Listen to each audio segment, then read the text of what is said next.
Hello everyone, welcome to my YouTube channel Unseen Doubts.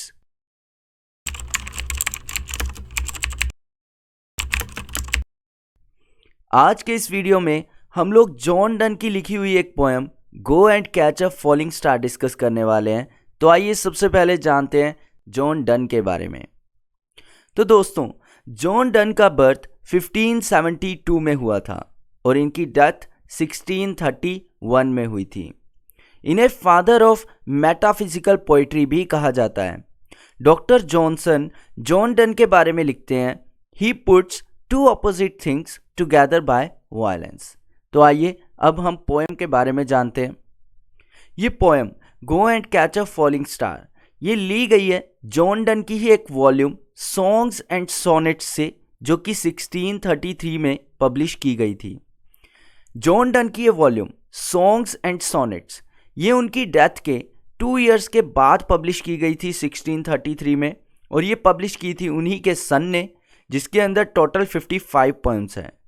दोस्तों, पहले इस पोएम को उन्होंने सॉन्ग्स के नाम से ही पब्लिश किया था, सॉन्ग्स के नाम से ही लिखा था, लेकिन एक्चुअली ये पोएम फेमस हुई है go and catch a falling star के नाम से। ये पोएम कनेक्टेड है विमेन से, लेकिन ये किसी भी तरह से विमेन के लिए लव को एक्सप्रेस नहीं करती है, बल्कि ये पोएम बात करती है विमेन इनकॉन्स्टेंसी की। इस पोएम की टोन की हम बात करें तो टोन है pessimistic, negative, satirical, cynical, ironical and misogynistic. अगर हम इस पोएम की थीम की बात करते हैं दोस्तों, तो ये पोएम बात करती है inconstancy of women, distrust of women kind, faithlessness of women, cynical attitude to fair sex। अगर मैं सिंपल वर्ड्स में कहूँ तो according to John Donne it is impossible to find a woman who is both faithful and fair. एक वफादार woman को ढूंढना John Donne कहते हैं बहुत ही इम्पॉसिबल है, और इसी रीज़न से उन्होंने इस पोएम के फर्स्ट स्टेंजा में 7 इम्पॉसिबल टास्क भी दिए हैं, जो कि हम टेक्स्ट को डिस्कस करते हुए समझेंगे। ये पोएम टोटल, अगर हम बात करें कुछ और फैक्ट्स इस पोएम के बारे में, तो मैं पोएम के टेक्स्ट के बारे में भी आपको बता देता हूँ कि ये पोएम के अंदर टोटल 27 लाइन्स हैं, जो कि 9 लाइन्स के 3 स्टेंजास में डिवाइड है। अगर हम इस पोएम के मीटर की बात करें तो ये पोएम लिखी गई है ट्रोकैइक मीटर में, ट्रोकैइक टेट्रामीटर में एंड मोनोमीटर में।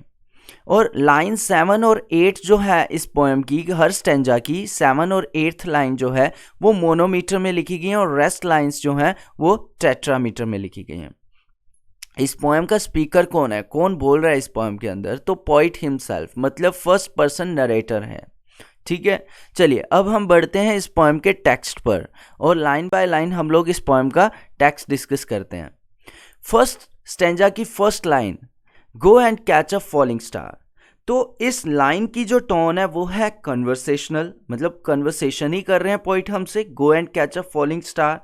पर्सनल, कमांडिंग, बॉसी और मैजिकल, ये है इस लाइन की टोन। और इसके अंदर जो है शो करते हैं डन एक मिस्चीवियस बिहेवियर हमारे साथ में, हम रीडर्स के साथ में। और इस पोएम की जो ओपनिंग हो रही है दोस्तों, वो एक ड्रामेटिक और एब्रप्ट ओपनिंग हो रही है इस पोएम की। इसे एक इम्पेरेटिव सेंटेंस से स्टार्ट किया गया है, और इस लाइन के अंदर पोइट ने हाइपरबले यूज़ किया है, हाइपरबले यूज़ किया और कॉलिक्वल लैंग्वेज पोइट ने यूज़ की है। ठीक है, अब इस लाइन का मतलब क्या है? पोइट कहते हैं कि ऐसा बिलीव किया जाता है कि कोई भी पर्सन जो एक विश करता है जब कोई स्टार टूट करके गिरता है, and it will come true, और वो चीज़ सच होगी जो हमने स्टार के गिरते हुए विश मांगी थी। बट रियलिटी क्या है? एक गिरता हुआ तारा, एक गिरता हुआ स्टार कुछ भी नहीं है। ये एक कॉस्मिक डस्ट होती है जो कि लाइटिंग करती है, लाइटिंग अप होती है विद फ्रिक्शन, और जो कि एंटर करती है अर्थ के एटमॉस्फेयर में। तो इसका मतलब पोइट क्या कहना चाहते हैं? पोइट ये कहना चाहते हैं कि जो एक स्टार गिरता है, एक फॉलिंग स्टार जो है, वो सिर्फ और सिर्फ डिस्ट्रक्शन को दिखाता है, वो सिर्फ और सिर्फ डिस्ट्रक्शन को एक्सप्रेस करता है। इसलिए डन सजेस्ट करते हैं कि there is no way to separate fantasy from reality. ये जो है एक फैंटेसी है, एक इमेजिनेशन है कि कोई तारा गिर रहा है और कोई क्या कर रहा है, इमेजिनेशन कर रहा है, और जो भी वो इमेजिन कर रहा है, जो भी वो विश मांग रहा है वो सच होगी। लेकिन ये एक तरीके की क्या है, इमेजिनेशन है, ये फैंटेसी है, नॉट रियलिटी। ठीक है, तो ये फर्स्ट इम्पॉसिबल टास्क भी है इस पोएम का दोस्तों, go and catch a falling star. अब अगर कोई तारा गिर रहा है तो उसे कोई कैसे पकड़ सकता है, ये तो इम्पॉसिबल है। तो इसी को कनेक्ट करते हैं पोइट इस बात से भी, हालांकि पोइट ने एब्रप्ट स्टार्टिंग की है, क्लियर स्टार्टिंग नहीं की है इस पोएम की कि पोइट एक्चुअली बात किस बारे में कर रहे हैं, लेकिन वो हमें इस लाइन में ये जरूर बता रहे हैं कि जैसे ये इम्पॉसिबल है कि हम एक गिरते हुए तारे को पकड़ें, वो किसी को कमांड कर रहे हैं जाओ और गिरता हुआ तारा पकड़ो, तो उसी तरह से एक फेथफुल एंड फेयर वुमन ढूंढना भी क्या है, इम्पॉसिबल है। तो ये याद रखिएगा, ये इस पोएम का फर्स्ट इम्पॉसिबल टास्क है। एंड होपफुली आपको ये लाइन अच्छे से समझ में आ गई होगी। चलिए बढ़ते हैं अगली लाइन पर। फिर पोइट कहते हैं get with child a mandrake root. अब ये मैंड्रिक रूट क्या होती है? ये मैंड्रिक रूट एक माइथोलॉजिकल रूट है, एक मिडिएवल लॉर के अंदर, जिसके अंदर जो कहाँ ग्रो होती थी, एक हैंग्ड मैन, जहाँ पर किसी मैन को हैंग किया जाता था, फांसी दी जाती थी, उसके नीचे माना जाता था कि एक मैंड्रिक रूट जो है वो ग्रो करती है। ठीक है, और ये एक यूरोपियन हर्ब भी है जिसे एक नार्कोटिक मेडिसिन की तरह यूज किया जाता था। ठीक है, और इसके अंदर पोइट कहते हैं get with child a mandrake root. Poet का कहने का मतलब है ये जो मैंड्रिक रूट है ना दोस्तों, ये इंसानों की तरह दिखाई देती है, और इंसानों की तरह दिखाई देती है तो पोइट हमें ये टास्क दे रहे हैं, ये चैलेंज कर रहे हैं, ये टास्क दे रहे हैं कि जाओ इस मैंड्रिक रूट से बच्चा पैदा करके दिखाओ। क्या ऐसा पॉसिबल है कि एक जड़ से, एक रूट से बच्चा पैदा किया जा सके? तो ये इस पोएम का पोइट ने सेकंड टास्क हमें दिया है, सेकंड चैलेंज हमें दिया है, get with child a mandrake root, कि एक मैंड्रिक रूट से जो कि इंसानों की तरह दिखती है उससे बच्चा पैदा करके दिखाओ। जब ये इम्पॉसिबल है तो पोइट कहते हैं उसी तरह से इम्पॉसिबल है एक फेथफुल एंड फेयर वुमन को ढूंढना। अब इस स्टैंजा की थर्ड लाइन में पोइट बात करते हैं, tell me where all past years are. जो टाइम बीत गया दोस्तों, क्या कोई बता सकता है कि वो टाइम कहाँ गया, या उस टाइम को कोई वापस लेकर के आ सकता है? तो इस लाइन के अंदर पोइट की जो टोन है वो है सीरियस एंड यूनिवर्सल, और ये लाइन जो है वो पोइट की सैडनेस को भी रिफ्लेक्ट करती है। ये लाइन मेंशन करती है loss of the past time को, और ये पोइट का हमारे लिए थर्ड टास्क है कि टेल मी, मुझे बताओ, where all past years are, कि पिछले साल जो बीत गया, जो टाइम, वो कहाँ गया, उसे ला सकते हो क्या? कोई नहीं ला सकता। और ये हमें पोइट क्या दे रहे हैं, थर्ड टास्क दे रहे हैं, और वो कहते हैं it is impossible to find where past time has gone, कि कहाँ चला गया वो बीता हुआ टाइम, और उसे वापस लाना भी इम्पॉसिबल है। जैसे ये इम्पॉसिबल है वैसे ही एक फेथफुल एंड फेयर वुमन को ढूंढना भी क्या है, पोइट कहते हैं इम्पॉसिबल है। चलिए अगली लाइन पर बढ़ते हैं इस स्टैंजा की, और हु क्लेफ्ट द डेविल्स फूट। अब वो कहते हैं कि मुझे बताओ कि डेविल के फूट को किसने चीरा। ये एक ancient medieval Christian theologist believe करते थे, जो एंशिएंट मिडिवल क्रिश्चियन थियोलॉजिस्ट होते थे वो बिलीव करते थे कि डेविल के पास वो पावर थी कि वो अपने आप को क्या कर सकता था, डिसगाइज कर सकता था। लेकिन हुआ क्या, he was often identified by his cloven foot. लेकिन वो अपने आप को डिस्गाइज तो कर सकता था, अपना चेहरा, अपना भेष तो बदल सकता था, लेकिन उस डेविल को कैसे पहचाना जा सकता था? उसके कटे हुए पैरों से पहचाना जा सकता था। तो वो कहते हैं कि अब ये हमें फोर्थ टास्क दे रहे हैं पोइट। वो कहते हैं कि वो कौन था, मुझे ढूंढ के बताओ, जिसने डेविल के पैरों को चीरा था, क्लेफ्ट किया था, जिसने डेविल के पैरों को चीरा था, मुझे बताओ वो कौन था। क्या तुम बता सकते हो? नहीं, बताना पॉसिबल नहीं है। अगर ये पॉसिबल नहीं है तो एक फेथफुल एंड फेयर वुमन को ढूंढना भी पॉसिबल नहीं है। चलिए अगली लाइन में बढ़ते हैं, teach me to hear mermaid singing. अब पोइट यहाँ पे भी एक माइथोलॉजिकल ही रख रहे हैं बात। वो कहते हैं मर्मेड्स क्या होती हैं, मर्मेड्स होती हैं half fish and half woman, आधी फिश की तरह दिखती हैं आधी वुमन की तरह दिखती हैं, और ये ग्रीक माइथोलॉजी से है ये। और दे आर कोल्ड मतलब दे आर कोल्ड सायरन्स, ठीक है, जो कि एक तरीके की रॉक पर बैठा करती थी ओशियन के पास, और जितने भी लोग जो समुद्री रास्ते से जाया करते थे तो ये मर्मेड्स गाया करती थी। वो लोग उनकी तरफ अट्रैक्ट हो जाया करते थे और वो लोग उनकी तरफ अट्रैक्ट होकर उनके पास आ जाया करती थी, और ये मर्मेड्स जो हैं उनको खा लिया करती थी। तो यहाँ पर वो कहते हैं कि मुझे सिखाओ कि उन मर्मेड की सिंगिंग को कैसे हम लोग सुन सकते हैं, ठीक है, उनको सुने बिना उनकी तरफ उनको सुन भी लें और उनकी तरफ अट्रैक्ट भी ना हो, ठीक है। तो वो कहते हैं कि ये चीज़ तो पॉसिबल नहीं है, ठीक है, ये भी क्या होगा, teach me to hear mermaid singing, ठीक है। तो वो कहते हैं कि ये भी क्या है, मर्मेड की सिंगिंग को सुनना जो है वो पॉसिबल नहीं है, इम्पॉसिबल टास्क है। तो इसी तरीके से एक फेथफुल एंड फेयर वुमन को ढूंढना भी क्या है, इम्पॉसिबल है, ठीक है। इसके अगली लाइन में हम बढ़ते हैं, और to keep off envy's stinging. तो यहां पर वो बोलते हैं, तो इस लाइन की जो टोन है वो सेल्फ पिटिंग को एक्सप्रेस कर रही है, और इसके अंदर जो है पोइट यूज कर रहे हैं पर्सोनिफिकेशन, ठीक है, envy is personified in this line, ठीक। और keep off to avoid stinging, इसमें जो है मेंटल पेन को भी एक्सप्रेस कर रहे हैं वो, ठीक है। इसके अंदर एनवी जो है वो एक नेगेटिव इमोशन है कि no one can escape being a victim of it, ठीक है। Donne suggest that he has tried to shed this awful feeling from his heart but has not succeeded। मतलब वो कहते हैं कि कैसे हम लोग अपने से जलन करने वाले को उसको हटा सके, जो हमसे जलता है उसको कैसे अपने आप से दूर रख सके, और to keep off envy's stinging, ठीक है। तो ये भी इम्पॉसिबल नहीं है, हम इस दुनिया में रहते तो ऐसा तो पॉसिबल नहीं है कि हमसे कोई जेलस नहीं करेगा, ठीक है। तो वो कहते हैं कि ये भी इम्पॉसिबल टास्क है। तो उसी तरीके से एक फेथफुल एंड फेयर वुमन को ढूंढना भी क्या है, इम्पॉसिबल है, ठीक। अगली लाइन में पॉइंट बात करते हैं एंड फाइंड, और ढूंढो। फिर वो कहते हैं व्हाट वाइंड, कि ऐसा कौन सा रास्ता है। अब इन दोनों वर्ड्स को इकट्ठा रख के सोचिए, एंड फाइंड और ढूंढो, व्हाट वाइंड कौन सा रास्ता जाता है किस तरफ, serves to advance an honest mind.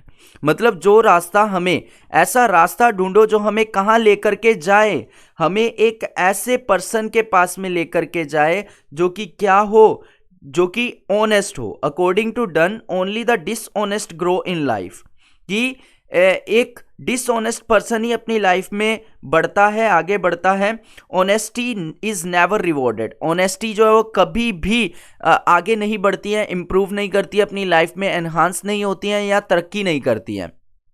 तो वो कहते हैं एंड फाइंड व्हाट वाइंड, ढूंढो ऐसा कौन सा रास्ता है, serves to advance an honest mind, ठीक है, जो कि क्या कर सके, जिसके अंदर की एक ऑनेस्ट पर्सन हो और वो क्या करे, आगे बढ़े अपनी लाइफ में। तो ऐसा कोई मुझे रास्ता बताओ। तो ये भी ढूंढना, वो कहते हैं डिसऑनेस्टी ही हमेशा लाइफ में आगे बढ़ती है, ऑनेस्टी नहीं बढ़ती है। अगर ऑनेस्ट हैं आप तो आपको पीछे छोड़ा जाएगा, आपकी कोई कदर नहीं होगी। अगर आप डिसऑनेस्टी रखते हैं अपनी लाइफ में तभी आप आगे बढ़ सकते हैं। तो वो कहते हैं ये भी पॉसिबल नहीं है करना। तो इसलिए वो कहते हैं इसी तरीके से अगर ये इम्पॉसिबल है तो एक फेथफुल एंड फेयर वुमन को ढूंढना भी पॉसिबल नहीं है। तो ये था हमारा फर्स्ट स्टेंजा, जिसके अंदर की पोइट ने हमें 7 इम्पॉसिबल टास्क दिए हैं, और इन टास्क के थ्रू पोइट जो है हमें यही कहना चाहते हैं कि ये इम्पॉसिबल है, और उसी के साथ साथ इन सब के साथ कंपेयर कर रहे हैं कि एक फेयर एंड फेथफुल वुमन को ढूंढना भी इम्पॉसिबल है। चलिए अगले स्टेंजा की तरफ बढ़ते हैं। सेकेंड स्टेंजा की फर्स्ट लाइन में पोइट कहते हैं if thou beest born to strange sights, कि अगर तुम यहां पर पोइट रीडर को कह रहे हैं to go to find such women if he is born with some magical और सुपर नेचुरल पावर, कि अगर आपके पास में ऐसी कोई दृष्टि है, ऐसी कोई नजर है, अगर आप एक बहुत ही स्ट्रेंज, एक बहुत ही अजीब नज़र के साथ में पैदा हुए हैं, अगर आपके पास में सुपर पावर्स हैं, मैजिकल और सुपर नेचुरल पावर है आपके पास में, यहाँ पे स्ट्रेंज साइड का मतलब है सम मैजिकल और exceptional incidents which are not likely to be seen by normal man with naked eyes. मतलब ऐसी कुछ चीज़ें जो कि आप नेकेड और नॉर्मल आइज के साथ में नहीं देख सकते हैं। तो वो कहते हैं अगर आप ऐसा कर सकते हैं, अगर आपका जन्म हुआ है कुछ सुपर नेचुरल मैजिकल पावर्स के साथ में, तो आप क्या करें? थिंग्स इनविजिबल टू सी, आप क्या देख सकते हैं? ऐसी कुछ चीजें देख सकते हैं जो कि इनविजिबल हो, अगर आपके पास में इतनी पावर है। फिर वो कहते हैं राइट 10,000 डेज एंड नाइट, तो तुम क्या करो? 10,000 दिन और रातें जो है घोड़े पर राइड करो। यहां पर डन जो है वो रीडर को कह रहे हैं, यंग मैन को कह रहे हैं to go on a continuous journey of years in search of a perfect woman, कि तुम 10,000 दिन और रात जो है जाओ, घोड़े को राइड करो और एक परफेक्ट वुमन को ढूंढो। अगर तुम्हारे पास में इतनी स्ट्रेंज साइट है कि तुम इनविजिबल चीजों को भी देखने में काबिल हो, तो तुम जाओ 10,000 दिन और 10,000 रातें जो हैं तुम क्या करो? घोड़े पर राइड करो, तुम राइड करो। और क्या कहते हैं इसके आगे? Till A snow white hairs on the, और कहते हैं कि जब तक तुम्हारे बाल जो है सफेद ना हो जाएं। अब ये लाइन रिफ्लेक्ट करती है clearly that Donne is talking to a young man. ठीक है, अब वो यहां पर बात क्लियर कर देते हैं कि पोइट जो है, डन जो है, कि यंग मैन से बात कर रहे हैं। और यहाँ पर जो एक्सप्रेशन है वाइट हेयर, ये इंप्लाई करता है सेंस ऑफ एक्सपीरियंस और इंडिविजुअल विजडम को, which enable a person to discriminate between the true and the false. मतलब कहना चाहते हैं कि जब तुम एक्सपीरियंस्ड हो गए हो, इतने साल तुमने घूमा, इतने साल तुमने राइड किया, और तुम तब तक राइड करते रहो जब तक क्या ना हो जाए, जब तक तुम्हें एक्सपीरियंस ना हो जाए सच्चाई को पहचानने का और गलत को पहचानने का, सही और गलत को पहचानने का तुम्हें एक्सपीरियंस ना हो जाए, तब तक तुम क्या करते रहो? 10,000 डेज एंड नाइट राइड करो। फिर वो कहते हैं दो व्हेन दो रिटर्न्स विल टेल मी, तो इसके बाद वो कहते हैं कि तुम when thou return, जब तुम वापिस आते हो, will tell me, तो तुम मुझे बताना। when thou returns will tell me, done expresses that the young man will return gloomy after years from an unsuccessful expedition। Expedition क्या होती है दोस्तों? एक जर्नी होती है जिसमें हम कुछ खोजने के लिए निकलते हैं, कुछ एक्सप्लोर करने के लिए निकलते हैं। And present his expedition truly in front of the poet, तो वो कहते हैं when thou returns, कि जब तुम वापस आओगे, will tell me, तुम मुझे बताओगे। क्या बताओगे? ऑल स्ट्रेंज वंडर्स दैट बिफेल दी, वो सारी अजीब चीजें, वो सारे अजीब नज़ारे जो तुमने देखे। During the journey the young man came across many unexpected wonders, places, incidents which he had never seen before, जो उसने आज तक कभी नहीं देखे थे। बिफेल का मतलब है दोस्तों टू कम अक्रॉस, मीट और हैपन टू सी, तो वो उसे इन नज़ारों के बारे में जो उसने आज तक नहीं देखे थे उसको बताने के लिए बोलते हैं। फिर वो कहते हैं एंड स्वीयर, तुम कसम खाओ। और क्या बोलते हैं? फिर कहते हैं नो वेयर, कि कहीं भी नहीं। क्या चीज? वो कहते हैं lives a woman true and fair, तो तुम मुझे बताओगे कि ऐसी कोई भी जगह नहीं है जहां पर एक सच्ची और फेयर वुमन रहती हो। ठीक है, और लास्ट लाइन में वो इंडिकेट करते हैं क्लियरली कि done has cynical attitude towards woman.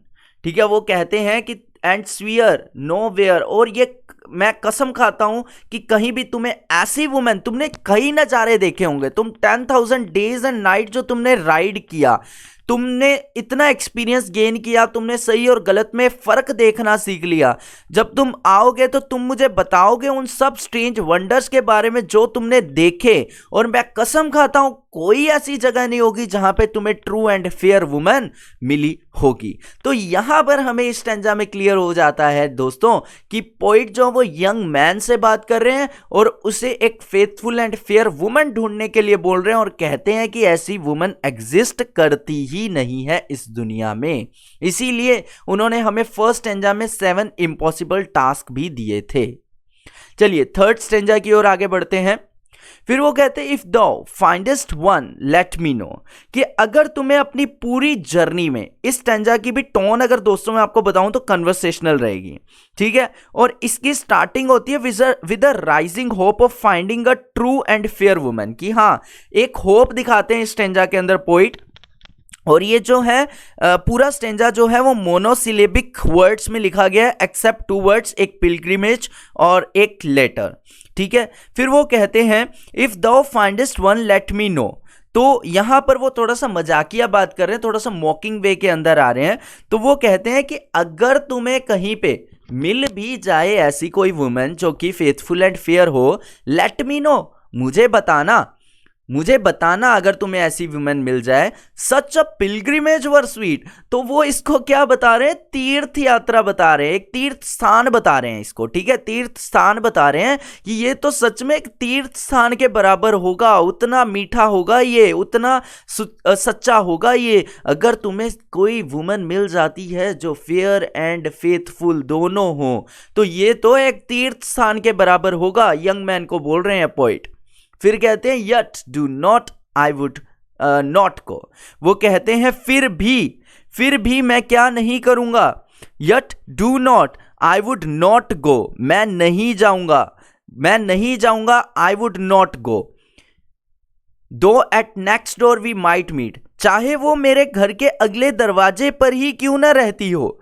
Might is here used to show hesitation और remote possibility of visiting the true and fair woman, तो वो थोड़ा सा हेजिटेट हो रहे हैं, थोड़ा डाउटफुल हो रहे हैं कि नहीं माइट लगा रहे हैं ना वो, तो माइट में वो डाउटफुल होकर के बात कर रहे हैं। वो कहते हैं कि अगर चाहे वो औरत मेरे अगले दरवाजे पर, मेरे पड़ोस में ही रहती हो, ऐसी कोई वुमन जो तुम बता रहे हो कि फेयर एंड फेथफुल है, तो भी मैं नहीं जाऊंगा, ठीक है, मैं उससे मिलने नहीं जाऊंगा। दो she were true when you matter, अब वो बताते कि क्यों नहीं जाएंगे। वो कहते हैं हालांकि वो तब तक सच्ची है जब तक तुम उससे मिले हो, जब तक तुम उसके साथ हो तब तक वो सच्ची है, लेकिन उसके बाद क्या होगा, and last till you write your letter, और जब तुम मुझे इस बारे में लेटर लिख के बताओगे, जब तुम मुझे इस बारे में इंफॉर्मेशन दोगे।